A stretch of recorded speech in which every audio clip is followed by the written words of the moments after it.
Good everyone, my name is Graphics.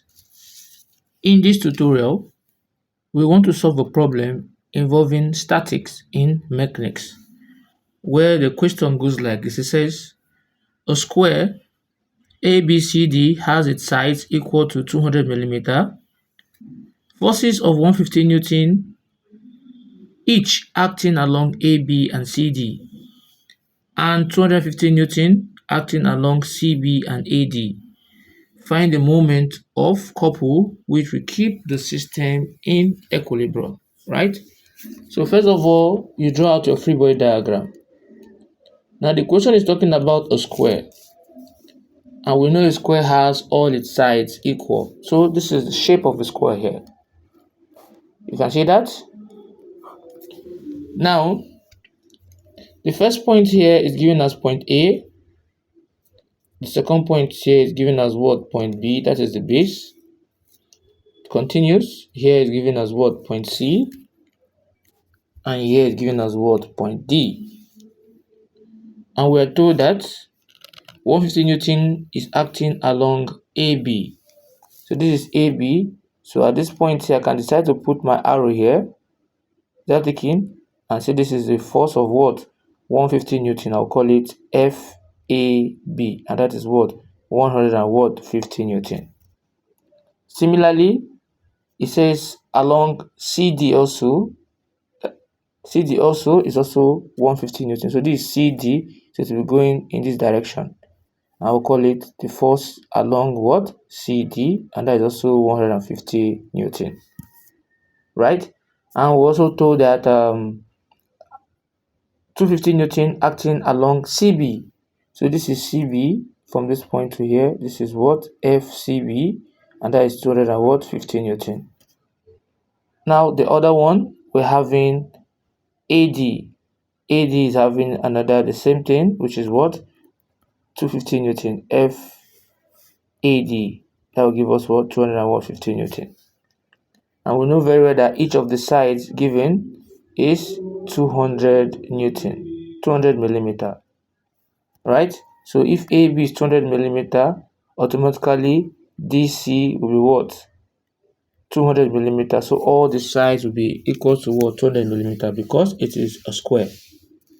Now let's start. We are told to look for the moment of couple.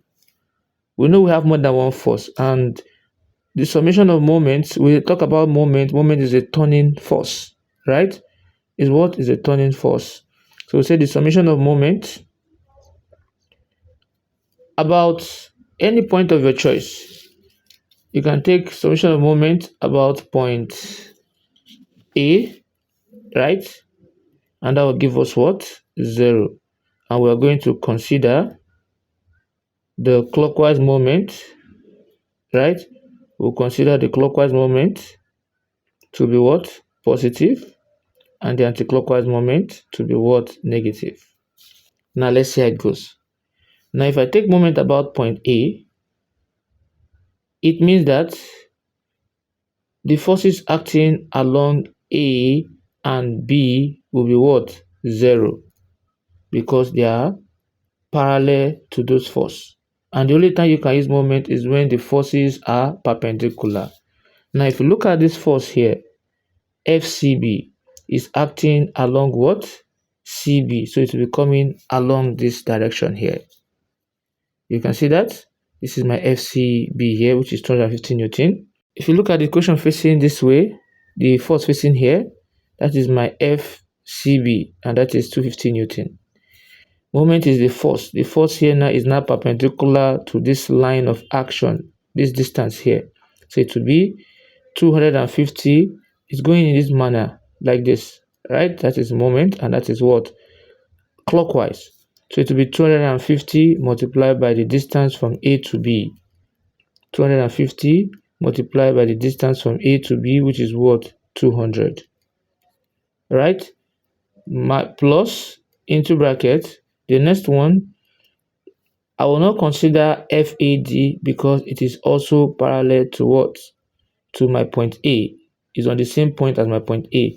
But if you look at FCD, FCD is also acting along CD this way. That's my FCD, and it is forming 90-degree with this line here.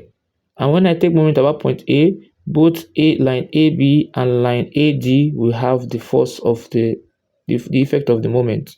So you see that the FCD is perpendicular to that line. So it's going in this manner. Right moment is the force. The force will be going towards point A. And that force is given as what? My FCD, which is 150 Newton. And it will be what? A negative, because look at the direction of the arrow going towards A is what? Is anti-clockwise. So we're having minus 250, right? Minus 150 Newton multiplied by the distance from here, D to A, which is what? 200. Now when you input that, we're now going to be saying that the 250 multiplied by 200, that is going to give us 50,000, right? Minus 150 times 200 will give us what? 30,000. So when you subtract 50,000 minus 30,000 will give us what? 20,000. So 20,000 Newton millimeter, because we are working millimeter, and if we want to work in meter, it will be 20 Newton meter. So that is my answer. So this is the force that will keep the system in what? In equilibrium.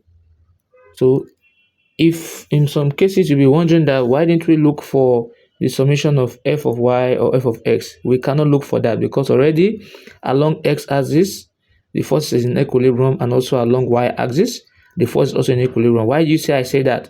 If you look at the force acting towards the left, FCD is equal to the force acting towards the right, which is what? FAB, which is 150, and that is 0. So it has meets the condition for equilibrium along x-axis, which is saying summation of f of x. If you look at the one along y-axis, we have the FAD facing upward here, and the FCB facing downward here. So 250 minus 250, that will also give us 0. So upward force is equal to downward force. That shows that the second condition is met for equilibrium. So the moment of that we're taking now, that is the third condition for equilibrium. So if you have found this video helpful, please don't forget to like, share, and also don't forget to click on the subscribe button. Thanks for watching.